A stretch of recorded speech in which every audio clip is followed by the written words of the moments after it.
So let's get on with the solution of problem 2a. Here what we'll be looking at first is a, why we need a to be greater than 1 in the hazard rate. Lambda of x is equal to log of x plus a. So why do we need a to be greater than 1? By definition of hazard rate,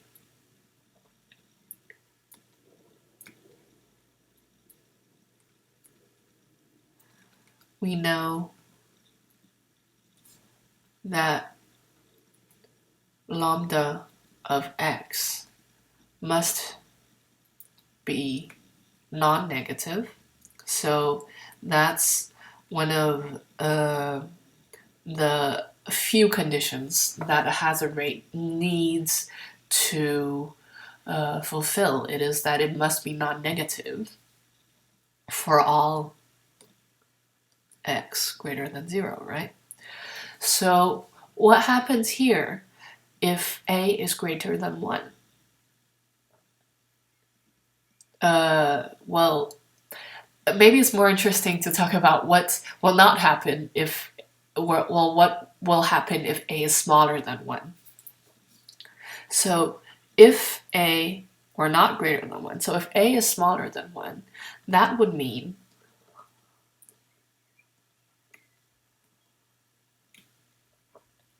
that log of x plus a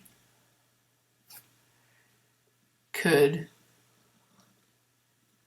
become negative, right?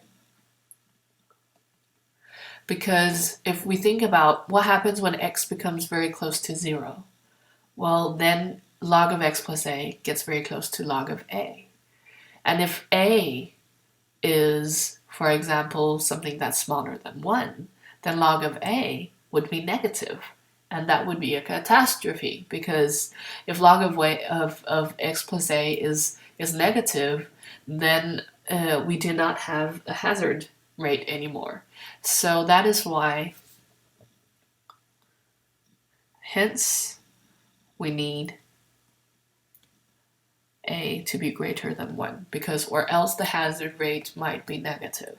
Now, if we want to be very, very nitpicky, then we could say stuff like, well, it's actually okay if a is greater than equal to 1. That's not too bad, but I mean, it's just 1 point. It's just 1, so we're not going to make a big deal out of that. Now let's look at part B. So now we will assume that a is some value that is strictly greater than 1. Then we will find the distribution function and the density of x. Well, the first thing we need to find, probably, is this capital lambda of x, which is given by the integral of the hazard rate up to x. So then, for x greater than 0, we have that this value here is equal to the integral from 0 to x of the hazard rate log of y plus a. And the reason why I use y here, not x, is because I already have x in the integral bound. It's a fixed value, so I can't use that to integrate over.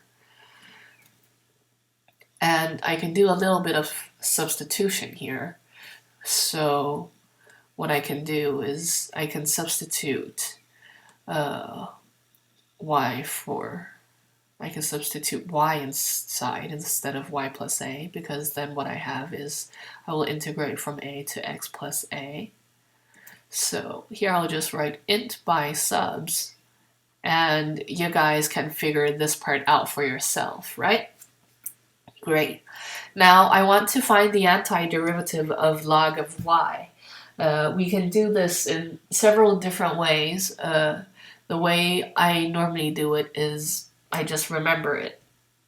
So if you want to find the antiderivative for log of y, you can either do some kind of integration by parts trick, or you can just look it up on the internet, or you can try to convince yourself that what I tell you is true, because the antiderivative of log of y is given by y multiplied by log y minus y. And you can, I mean, you can just write down that stuff in your formula book and you're good to go. So yeah, or try to do it in Maple or figure it out on your own. And we evaluate this in the bounds x plus a and a. Okay, and what does that give us? Well, that gives us something like x plus a multiplied by the log of x plus a minus x minus a multiplied by log a minus minus gives a plus plus a. So one of the first things we see here is the two a's, they cancel.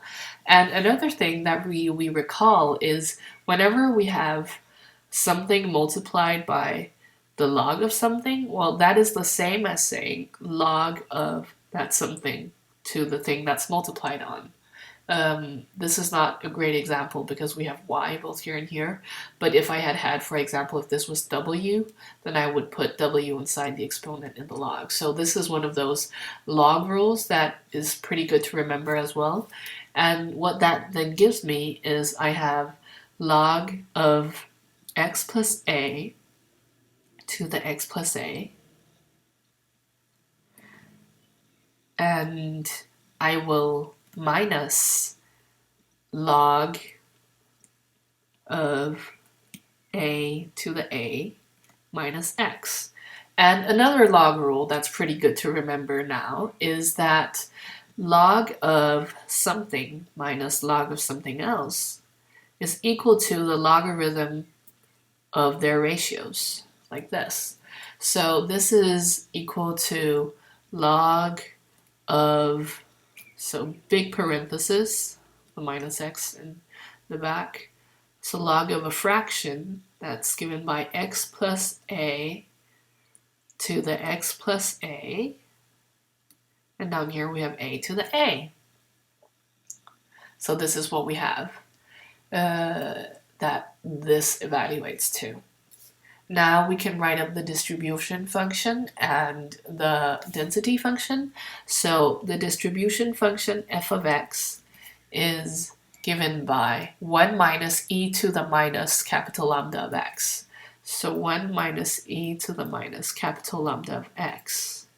And that is equal to 1 minus e to the minus log of this fraction in here, which is x plus a to the x plus a divided by a to the a, and then minus x, which has a minus in the front, so that's plus x.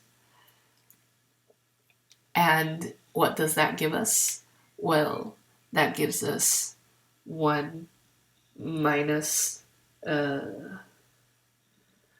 see, 1 minus, we have e to the log, that cancels out, and then I have this fraction to the minus first, so we flip that fraction around, so it's 1 minus a to the a divided by x plus a to the x plus a, and then we multiply that by e to the x, because that was the last part here. So that is the distribution function, folks. And the density function, we also have that in a jiffy. We have f of x is given by the hazard rate multiplied by the survival function.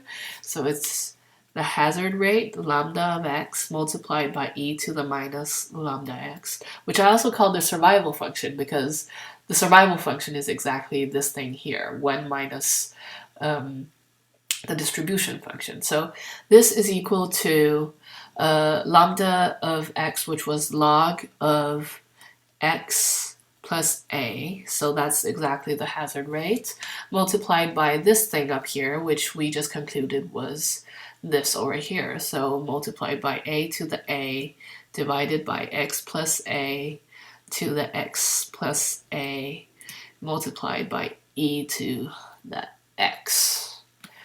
And that was that. And again, here we demonstrate the usefulness of hazard rates. So instead of writing up all of this ugly mumbo jumbo, when we have a hazard rate, it just all gets extremely nice. And also we can use the monotonicity of the hazard rate to explain why we model some kind of lifetime or claim or whatever using exactly this kind of hazard rate. Now we know here that this hazard rate actually is increasing. So according to the book, it's good to use on lifetimes. Well, better suited for lifetimes than for claims anyways. But as you will learn a bit later on, the kind of hazard rate we normally use for lifetimes, that we mostly use for lifetimes, is often exponentially increasing.